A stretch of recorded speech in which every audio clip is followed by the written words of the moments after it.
Yeah, When we no. left off, Augie was getting ready. Augie was getting ready to go on his bus trip, on the trip to the nature camp, and it was going to be 2 nights away and 3 days away. It's the first time he'd really been away from home. And at the last minute, if you can remember, he decided not to take his favorite stuffed animal. Now, I read this before I read it to you. And I might warn you, there's a part that gets a little scary and something happens in the woods. And sometimes I can get really emotional. So if you see me almost start to cry, it's because I get so involved in the story and what's going on. So, so bear with me and we'll make it through, because this is a really, really exciting part of Augie's story. Day 1, the bus ride went really fast. I sat by the window and Jack was next to me in the aisle seat. Summer and Maya were in front of us. Everyone was in a good mood, kind of loud, laughing a lot. I noticed right away that Julian wasn't on our bus, even though Henry and Miles were. I figured he must be in the other bus, but then I overheard Miles tell Amos that Julian ditched the grade trip because he thought the whole nature retreat thing was, quote, unquote, dorky.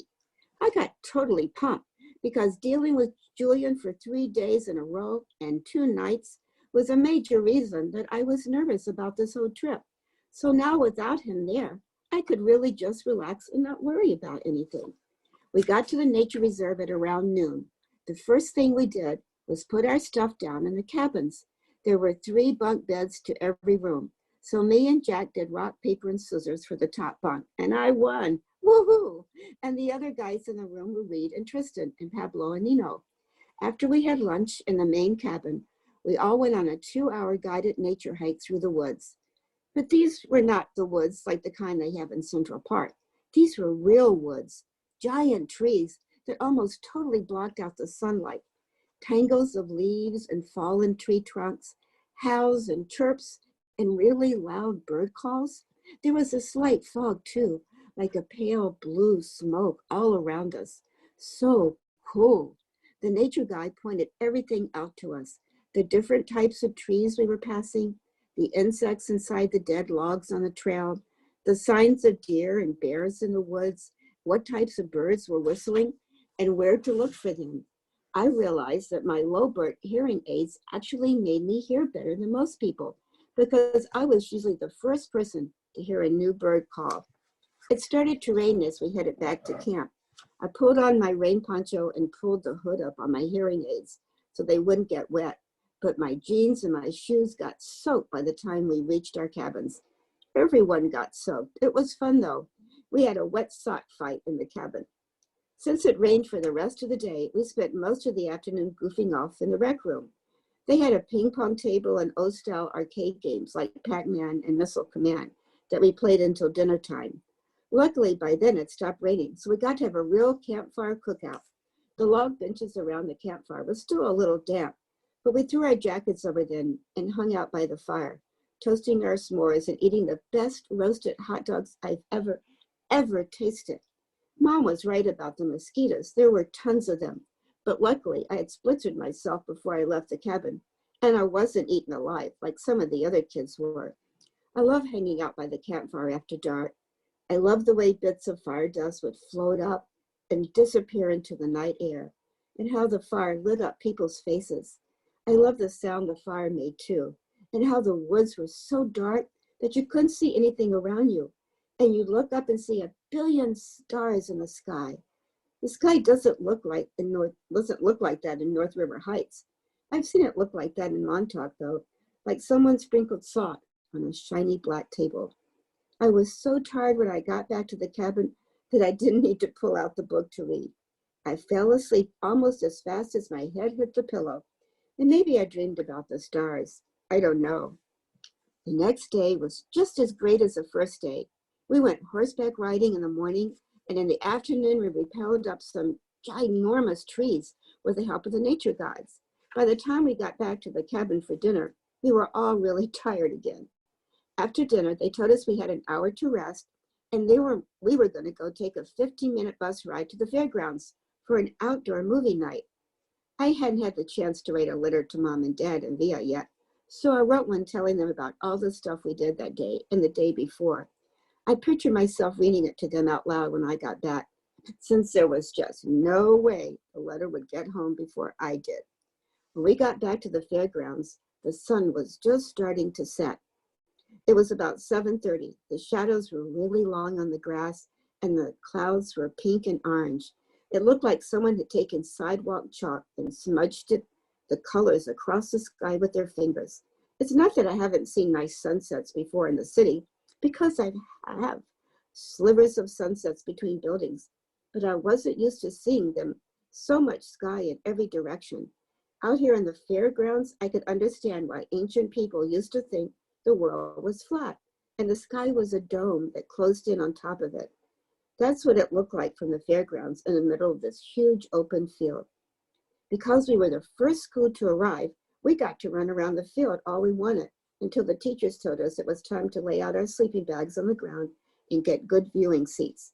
We unzipped our bags and laid them down like picnic blankets on the grass in front of the giant movie screen in the middle of the field. Then we went to the row of food trucks parked at the edge of the field to load up on snacks and sodas and stuff like that. There were concession stands there too, like at a farmer's market, selling roasted peanuts and cotton candy. And up a little further was a short row of carnival type stalls, the kind where you can win a stuffed animal if you throw a baseball into a basket. Jack and I both tried and failed to win anything. But we heard Amos won a yellow hippo and gave it to Eczema. That was a big gossip that went around, the jock and the brainiac. From the food trucks, you could see the corn stalks in back of the movie screen. They covered about a third of the entire field. The rest of the field was completely surrounded by woods. As the sun sank lower in the sky, the tall trees at the entrance to the woods looked dark blue. By the time the other school buses pulled into the parking lot, we were back in our spots in the sleeping bags, right smack in front of the screen, the best seats in the whole field. Everyone was passing around snacks and having a great time. Me and Jack and Summer and Reed and Maya played Pictionary. We could hear the sounds of the other schools arriving, the loud laughing, the talking of kids coming out in the field on both sides of us, but we couldn't really see them. Though the sky was still light, the sun had gone down completely, and everything on the ground had turned deep purple. The clouds were shadows now. We had trouble even seeing the Pictionary cards in front of us. Just then, without any announcement, all the lights at the ends of the field went on at once. They were like big, bright stadium lights. I thought of that scene in Close Encounters when the alien ship lands and they're playing that music. Da-da, da-dum, da-dum. Everyone in the field started applauding and cheering like something great had just happened. An announcement came over the huge speakers next to the stadium lights. Welcome, everyone. Welcome to the 23rd annual Big Movie Night at the Borewood Nature Reserve. Welcome, teachers and students from MS 342, the William Hart School. A big cheer went up on the left side of the field. Welcome, teachers and students from Glover Academy. Another cheer went up, this time from the right side of the field. And welcome, teachers and students from the Beecher Prep School. Our whole group cheered as loudly as we could. We're thrilled to have you as our guest here tonight and thrilled that the weather was cooperating. In fact, can you believe what a beautiful night this is? Again, everyone whooped and hollered. So as we prepare the movie, we do ask that you take a few moments to listen to this important announcement. The Borewood Nature Reserve, as you know, is dedicated to preserving our natural resources and environment. We ask that you leave no litter behind. Clean up after yourselves. Be kind to nature, and it will be kind to you. We ask that you keep that in mind as you walk around the grounds. Do not venture beyond the orange cones at the edge of the fairgrounds. Do not go into the cornfields or the woods. Please keep the free roaming to a minimum. Even if you don't feel like watching the movie, your fellow students may feel otherwise, so please be courteous. No talking, no playing music, no running around. The restrooms are located on the other side of the concession stands. After the movie is over, it will be quite dark. So we ask that all of you stay with your schools as you make your way back to your buses. Teachers, there's usually at least one lost party on Big Movie Night at Borewood. Don't let it happen to you. Tonight's movie presentation will be The Sound of Music. I immediately started clapping, even though I'd seen it a few times before, because it was Via's favorite movie of all time. But I was surprised that a whole bunch of kids, not from teacher, booed and hissed and laughed. Someone from the right side of the field even threw a soda can at the screen, which seemed to surprise Mr. Tushman. I saw him stand up and look in the direction of the can thrower, though I knew he couldn't see anything in the dark. The movie started playing right away. The stadium lights dimmed. Maria the nun was standing at the top of the mountain, twirling around and around. It had gotten chilly all of a sudden, so I put on my yellow Montauk hoodie and adjusted the volume on my hearing aids and leaned against my backpack and started watching. The hills are alive. Somewhere around the boring part where the guy named Rolf and the oldest daughter are singing, "You are 16, going on 17. Jack nudged me. "Dude, I've got to pee," he said. We both got up and kind of hopscotched over the kids who were sitting or lying down on the sleeping bags. Summer waved as we passed, and I waved back.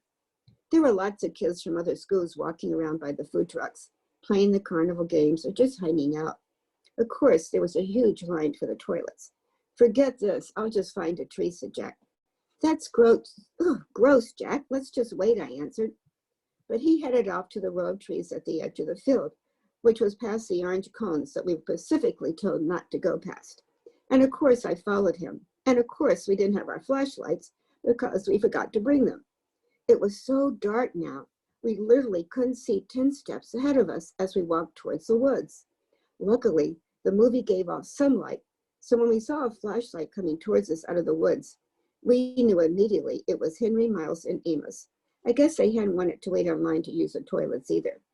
Miles and Henry were still not talking to Jack, but Amos had let go of the war a long while ago, and he nodded hello to us as they passed by.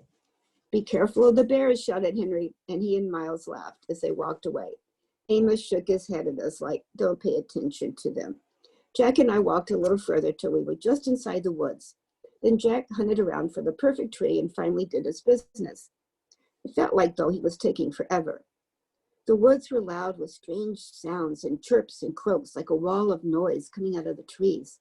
And then we started hearing loud snaps not far from us, almost like cap gun pops that definitely were not insect noises. And far away, like in another world, we could hear raindrops on roses and whiskers on kittens. "Ah, that's much better," said Jack, zipping up. "Now I have to pee," I said, which I did on the nearest tree. No way was I going to go further in like Jack did. "Do you smell that? Like firecrackers," he said, coming over to me. "Oh yeah, that's what it is," I answered, zipping up. "Weird. Let's go." We headed back the way we came in the direction of the giant screen. That's when we walked straight into a group of kids we didn't know. They'd just come out of the woods doing stuff I'm sure they didn't want their teachers to know. I could smell the smoke now, the smell of both firecrackers and cigarettes.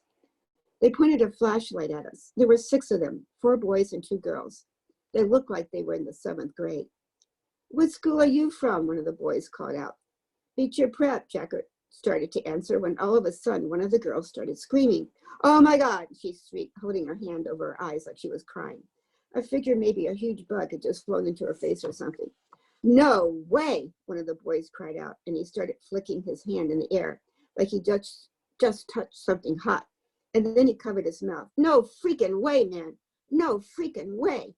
All of them started half laughing and half covering their eyes now, pushing each other and cursing loudly. "What's that?" said the kid who was pointing the flashlight at us. And it was only then that I realized the flashlight was pointed right at my face. And what they were talking about, screaming about, was me. "Let's get out of here," Jack said to me quietly, and he pulled me by the sweatshirt sleeve and started walking away from him. Wait, yelled the guy with the flashlight, cutting us off. He pointed the flashlight right in my face again, and now he was only about 5 feet away. Oh man, he said, shaking his head, his mouth wide open. "What happened to your face?" "Stop it, Eddie," said one of the girls. "I didn't know we were watching Lord of the Rings tonight," he said. "Look, guys, it's Gollum." This made his friends hysterical. Again, we tried to walk away from them, and again the kid named Eddie cut us off. He was at least a head taller than Jack, who was about a head taller than me, so the guy looked huge to me. "No, man. Oh, it's aliens," said one of the other kids. No, no, no, it's an orc, laughed Eddie, pointing the flashlight at my face again. This time he was right in front of us. Leave him alone, okay, said Jack, pushing his hand, holding the flashlight away. Make me, answered Eddie, pointing the flashlight in Jack's face now. What's your problem, dude, said Jack. Your boyfriend's my problem. Jack, let's just go, I said, pulling him by the arm. Oh, man, it talks, screamed Eddie, shining the flashlight at my face again. Then one of the other guys threw a firecracker at our feet. Jack tried to push past Eddie, but Eddie shoved his hands into Jack's shoulders and pushed him hard, which made Jack fall backwards. Eddie, screamed one of the girls. Look, I said, stepping in front of Jack and holding my hands up in the air like a traffic cop.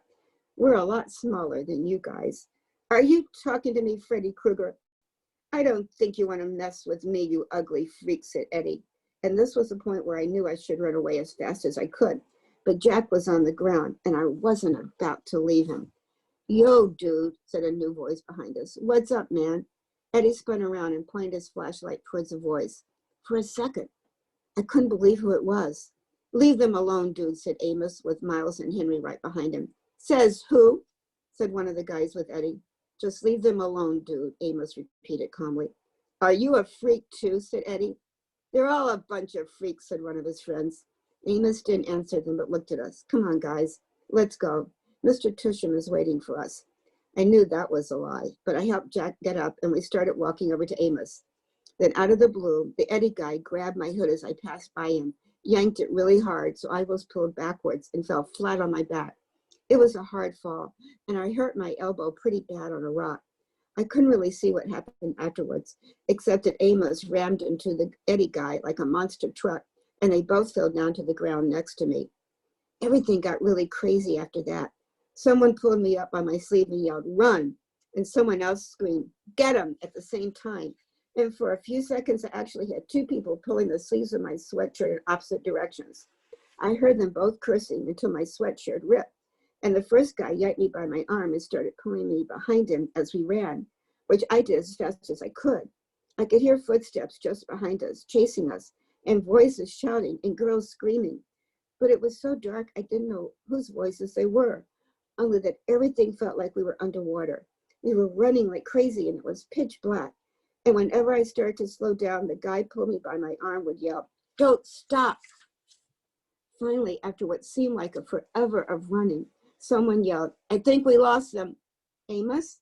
I'm right here, said Amos. His voice was a few feet behind us. We can stop, Miles yelled from further up. Jack? I yelled. Whoa, said Jack, I'm here. I can't see a thing. Are you sure we lost him? Henry asked, letting go of my arm. That's when I realized that he'd been the one who was pulling me as we ran. Yeah. Shh, let's listen. We all got super quiet, listening for footsteps in the dark. All we could hear were the crickets and frogs and our own crazy panting. We were all out of breath, stomachs hurting, bodies bent over our knees. We lost them, said Henry. Whoa, that was intense. What happened to the flashlight? I dropped it. How did you guys know, said Jack. We saw them before. Oh, they look like jerks. You just rammed into him, I said to Amos. I know, right, laughed Amos. He didn't even see it coming, said Miles. He was like, are you a freak too? And you were like, bam, said Jack. Bam, said Amos, throwing a fake punch in the air. But after I tackled him, I was like, run. Amos, you smug. He's 10 times bigger than you are. And I got up and started running as fast as I could. And we all started laughing. I grabbed Augie, and I was like, run, said Henry. It didn't even know it was you pulling me, I answered. That was wild, said Amos, shaking his head. Totally wild. Your lip is bleeding, dude. I got in a couple of good punches, answered Amos, wiping his lip. I think they were 7th graders. They were huge. Losers, Henry shouted really loudly, but we all hushed him. We listened for a second to make sure no one had heard him. Where the heck are we? Asked Amos. I can't even see the screen. I think we're in the cornfields, answered Henry. Duh, we are in the cornfields, said Miles, pushing a cornstalk at Henry. Okay, I know exactly where we are, said Amos. We have to go back in this direction. They'll take us to the other side of the field. Yo, dude, said Jack. Hi, handed in the air. That was really cool of you guys to come back for us. Really cool. Thanks. No problem, answered Amos, high-fiving Jack, and then Miles and Henry high-fived him too. Yeah, dude, thanks, I said, holding my palm up like Jack just had, though I wasn't sure if they'd high-five me, too. Amos looked at me and nodded. It was cool how you stood your ground, little dude, he said, high-fiving me. Yeah, Augie, said Miles, high-fiving me too. You were like, we're littler than you guys. I didn't know what else to say, I laughed. Very cool, said Henry, and he high-fived me too. Sorry I ripped your sweatshirt. I looked down and my sweatshirt was completely torn down the middle. One sleeve was ripped off and the other was so stretched out it was hanging down to my knees.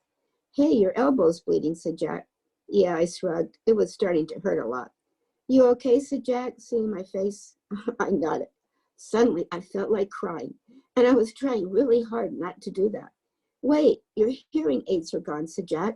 What? I yelled, touching my ears. The hearing aid band was definitely gone. That's why I felt like I was underwater.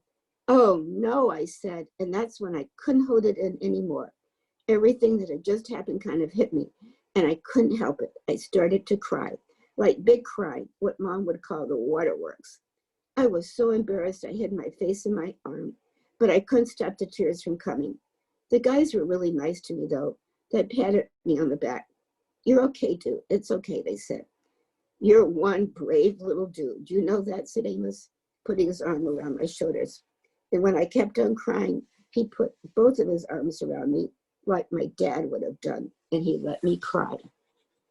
We backtracked through the grass for a good 10 minutes to see if we could find my hearing aids, but it was way too dark to see anything. We literally had to hold on to each other's shirts and walk in a single file so we wouldn't trip over one another. It was like black ink had been poured all around us. This is hopeless, said Henry. They could be anywhere. Maybe we can come back with a flashlight, answered Amos. No, it's okay, I said. Let's just go back. Thanks, though.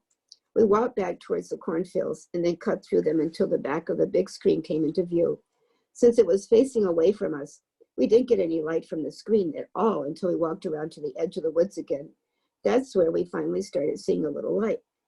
There was no sign the seventh graders were anywhere. Where do you think they went, said Jack. Back to the food truck, said Amos. They're probably thinking that we're going to report them. Are we? Asked Henry. They looked at me and I shook my head. Okay, said Amos. But little dude, don't walk around here alone again, okay? If you need to go somewhere, tell us and we'll go with you. Okay, I nodded. As we got closer to the screen, I could hear high on the hill was a lonely goat herd. You could smell the cotton candy from one of the concession stands near the food truck. There were lots of kids smiling and milling around in the area, so I pulled what was left of my hoodie over my head and kept my face down, hands in pockets, as we made our way through the crowd. It had been a long time since I'd been out without my hearing aids, and it felt like I was miles under the earth. It felt like that song Mariah used to sing to me. Ground control to Major Tom. Your circuit's dead. There's something wrong. I did notice as we walked that Amos had stayed right next to me, and Jack was close on the other side of me, and Miles was in front of us, and Henry was in back of us. They were surrounding me as we walked through the crowds of kids, like I had my own emperor's guard. The last chapter we'll read today. I was reading my book, and then I'd been reading for over an hour, and sleep still didn't come. It was almost 2 o'clock in the morning. Everyone else was asleep. I had my flashlight on under the sleeping bag, and maybe the light was why I couldn't sleep, but I was too afraid to turn it off. I was afraid of how dark it was outside the sleeping bag. When we got back to our section in front of the movie screen, no one had even noticed we'd been gone. Mr. Tushman and Miss Rubin and Summer and all the rest of the kids were just watching the movie. They had no clue that something had almost happened to me and Jack. It was so weird how that can be, how you could have a night that's the worst night in your life, but to everybody else it's just an ordinary night. Like on my calendar at home, I would mark this as being one of the most horrific days of my life. This and the day Daisy died. But for the rest of the world, this was just an ordinary day. Or maybe it was even a good day. Maybe somebody had won the lottery today. Amos, Miles, and Henry brought me and Jack over to where we'd been sitting before, with Summer and Maya and Reed. And then they went and sat where they'd been sitting before, with eczema and Savannah and their group. In a way, everything was exactly as we had left it before we went looking for the toilets. The sky was the same. The movie was the same. Everyone's faces were the same. Mine was the same. But something was different. Something had changed. I could see Amos and Miles and Henry telling the group what had happened. I knew they were talking about it because they kept looking over at me while they were talking. Even though the movie was still playing, people were whispering about it in the dark. News like that spreads fast. It was what everyone was talking about on the bus ride back to the cabins. All the girls, even girls I didn't know very well, were asking me if I was okay. The boys were all talking about getting revenge on the group of seventh grade jerks, trying to figure out what school they were from. I wasn't planning on telling the teachers about anything that had happened, but they found out anyway. Maybe it was a torn sweatshirt and the bloody elbow, or maybe it's just that teachers hear everything. When we got back to camp, Mr. Tushman took me by the first aid office, and while I was getting my elbow cleaned and bandaged up by the camp nurse, Mr. Tushman and the camp director were in the next room, talking with Amos and Jack and Henry and Miles, trying to get a description of the troublemakers. When he asked me about them a little later, I said I couldn't remember their faces at all, which wasn't true. It's their faces I kept seeing every time I closed my eyes to sleep. The look of total horror on the girl's face when she first saw me. The way the kid with the flashlight, Eddie, looked at me as he talked to me, like he hated me. Like a lamb to the slaughter. I remember Dad saying that ages ago, but tonight, I think I finally got what it meant. We're going to close there, and then later, after I read The Searcher and the Oak Tree, we'll talk about what just happened. This book is by, again, I read this author and illustrator before, David McPhail, and The Searcher is the raccoon, and here's the old tree. And the old tree has a huge, thick trunk, and the arms, well, the tree limbs on either side are like arms reaching up. And the tree trunk has a smiley face and very kind eyes and a big nose. And the searcher is getting ready to climb up into his welcoming arms because night is over. And you can see the moon reflecting on the water. We've got to remember that raccoons like to be out at night. They're nocturnal animals, okay? So there's the raccoon. He's peeking around a wall. If I can get this closer. There's a garbage can. It looks pretty full. It's got bottles and banana peels, and the raccoon dives head down into the trash can. And then we see him sitting on top of the trash can. He's got something yummy. He thinks it's yummy. I don't think we would, but maybe it's an empty tuna can, and he's licking out the little bits of tuna. After a long night's search for food, Searcher heads for home. It has been a fruitful trip, and his belly is full, and he's putting his little hands on his stomach as he walks away from the trash can. And there's his home, the old tree, the big, thick trunk, fully leafed on the top, and the tree is on a little bit of land, and there's water all around the little point of land. It's time for the searcher to sleep. And he climbs up on one of the huge trunks, and he finds his very own little cradle spot. And he follows his tail around in circles, and it shows his tail, and he's following it around. So he makes a little nest for himself, and he snuggles into the arms of the tree. He closes his eyes and goes to sleep just as the sun is coming up. Okay, so you can see the beautiful sunrise in the sky. Now where the tree is sort of like where I live on this point in Willsboro. The tree is on a peninsula, so it's not an island, but there's water on both sides of the land. And you can just barely see the little raccoon tail peeping out from all the leaves at the top. But look what's coming. It's a huge storm is beginning to brew far on the north side of the waters, and it's coming straight towards the big tree. Okay, it starts to lift the waves, and the wind blows harder, and the waves slam against the land, and the tree is right close to the edge. Boom! The ground shakes. It's being pummeled by the waves. there's going to be lightning coming from those clouds, and the leaves start blowing off the tree. But guess what? The raccoon is still sleeping peacefully. All the leaves are just like a flock of birds flying in the opposite direction. The waves are getting higher and higher, and they're almost reaching up to the little raccoon. He's still right there, right in the middle of the arms.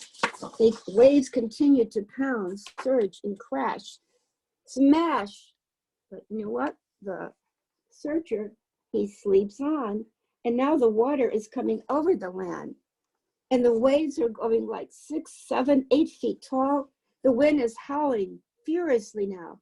Oak tree is bent nearly to the ground. The waves rise and curl.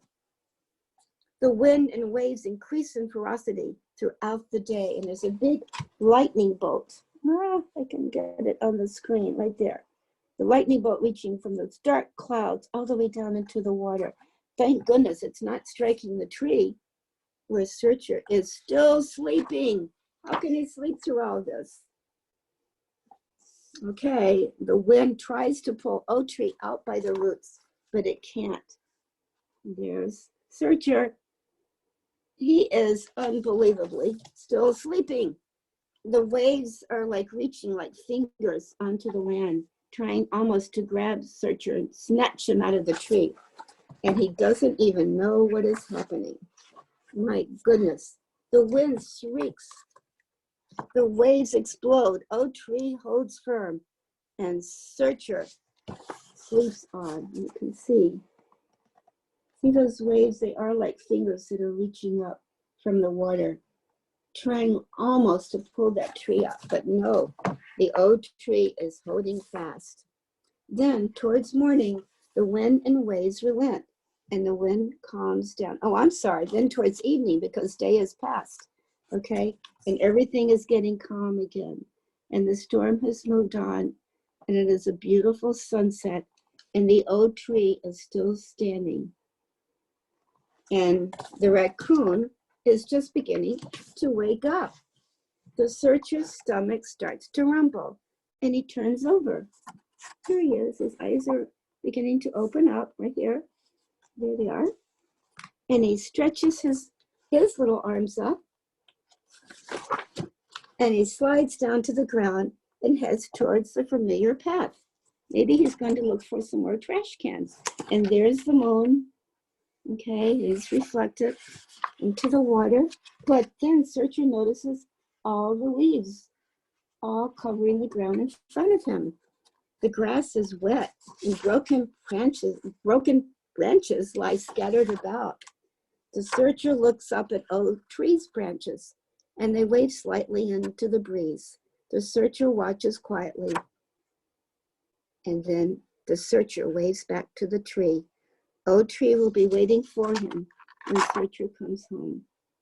And they're sort of waving at each other, which is pretty cool. Okay. And the raccoon never knew what happened. You can, if I put this really close to you, you can see the face on the tree and the kind eyes. So the tree protected him all night long. And sometimes that happens with us. Like we have people protecting and loving us, and we don't even know what dangers we've been through, okay? So if we can open it back up, if you all want to unmute yourself, we can have a discussion about the things we just read. Yeah, do you have a question? Okay, good, go ahead. Hi. Hi. I have a question about the book. When they walked off at the camp, back off of the thing, Right. and when Augie and all them walked off, right. The teacher didn't know they were gone. Yes. And then when they got hurt, the teacher was trying to ask them what happened. I could tell the teacher the truth. I think it was only Augie who said he couldn't remember what the kids looked like. The other guys were all giving a good description. That's a good point, Sarah. Augie just couldn't bring himself to describe the kids. Remember, he couldn't sleep that night. It was 2 a.m, and he kept his light on because those faces came back to them. You're right. But I think the other kids, Amos and Eddie and Henry and Miles, they all, and Jack, they all gave Mr. Tushman a good description of those They kids. shouldn't have walked off. They shouldn't have walked off during the thing. Then the thing, they shouldn't have walked off. You think they should have stayed, Jack and Augie should have stayed in line for the toilets, right? Yeah. Yeah. They shouldn't have gone Wait. further into the woods. I know. Yeah. Yeah. You know, I've done impulsive things like that. I have to tell you, you know, there's a long line and there's a tree and yeah, I know. Yeah. Sometimes we do things that we regret later, Yeah. I right? think Yeah. all kids are dead. I A lot walked of off. us. I did something like that. I was at the camp I was at a concert, and I gotta get rid of my screen so you guys can see my face fully. You guys can see my face. There we go. There we go. There we go. I was at a concert and there was a line, long. I was outside, it's an outdoor concert. It was a long line to go to the bathroom. So I'm like, okay, you know what? I'm like, you know what? Screw it. I can hold it. Okay, so you just went back and listened to the concert. Right. I just went back to listen to the concert. Like, you know what? I don't have to that bad. And I can wait till intermission. Okay, well that was a good decision. And did that work for you? You were okay? You made it? Actually, I had to go into the woods. Yeah, you know, when nature calls, it's better, you know, to listen to what your body's telling you. I understand. I understand. Well, what do you think about Augie standing up to all those guys? That was amazingly brave. Very smart. Yeah, very smart. Yeah. Yeah, I don't know if I would have had that courage. And like you said, I didn't know what else to say. You know, he was very truthful then. He said, "You're all bigger than we are. We're little." Yeah. You know, Exactly. why are you picking on us? Because you can do anything you want, and there's no. We're bigger than no, you. Yeah, there's no contest here. You know, Right. and we don't want to. Exactly. We don't want to fight. You know. We just want to have fun. Yeah, we just want to play with you guys and fool around with you guys and have fun. But again, you remember that reaction when one of the girls first saw Augie's face and she started screaming, and then they started making fun of him and calling him like he was an orc or an alien, and they just made it worse and worse and worse. And I think they think make it worse and worse. Kate, you can have your turn. Yeah, I think he was trying to protect himself when he was saying I didn't see the face, because he was trying to protect himself from his memory that he had. Okay. Like, it's more scary of a person to say what exactly happened than his friends. He let his friends talk for him, didn't he? He let his friends describe the situation. I think he was still in shock because, again, he lived through the 6th grade and the kids at his school had gotten used to the way he looked like. And then a new group of kids were just awaken all that horrible fear in him of new people seeing him. But what good thing happened out of all this? What was the great thing that happened? Can you think of a good thing that happened out of this terrible experience? Well, he got to meet new friends. Yeah, those people that Amos and Miles and Henry and Eddie, they started protecting him, right? They claimed him as one of their own. They said, and remember when they were walking back to the movie, they were all surrounding him. And he was so proud of that, because Augie thought, well, I've got my own guard. I've got my own guards here. He felt special. He did. Oh, I like that. He did feel special. And remember, he wasn't sure if they were going to high-five him and put his hand, and they all did. Every one of them high-five him. I would high-five him too. It was me. Yeah. Thank you. Good. I'm glad to hear that. Good. Yeah. I was the same way as Augie, as sensitive as Augie was. I always got picked on or was mean too. Really? I know. Yeah. In school, I always got picked on in school. Oh no, Sarah, I'm sorry. Did you have anybody that came to your to your aid? Or Yeah, did second graders stuck up for me. The second graders stuck up for me. you, really? All right. They told the fourth graders stop picking on me. And now, Really? now, Sarah, you do such a good job standing up for others, and I think that's a really wonderful quality that you have. Thank you. Oh, I found out you had books, Bobbi. Actually, Sarah, I need to say something really quick. Is we'll need to be closing class soon, but I want to make sure that other people have a chance to either ask a question or make a comment. Ed? I had one. Okay, Hannah, you can go after Ed. Okay.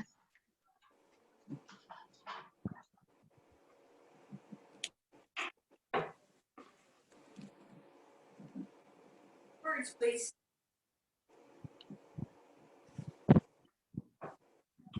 Curious. He's looking at here. Okay. Question.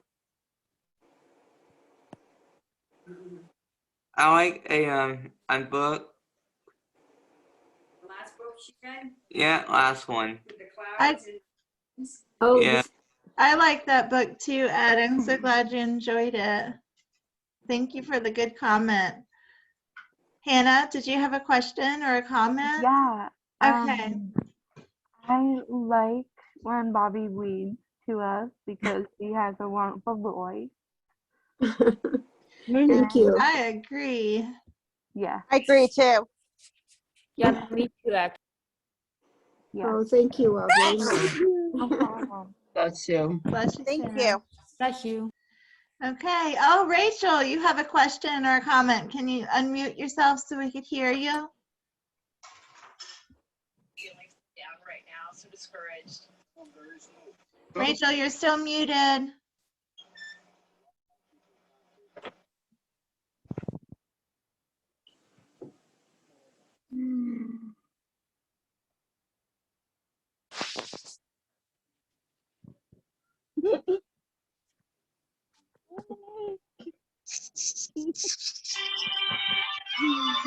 Okay, Rachel, we can hear you now.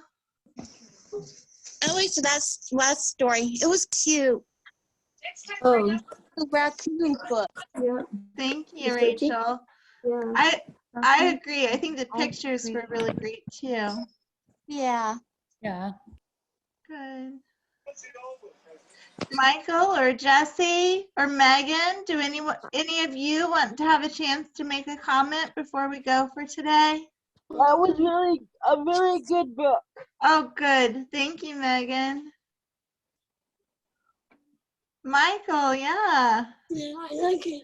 Oh, I like it too. Oh, good. Oh, good. That's wonderful, Michael. That makes me so happy.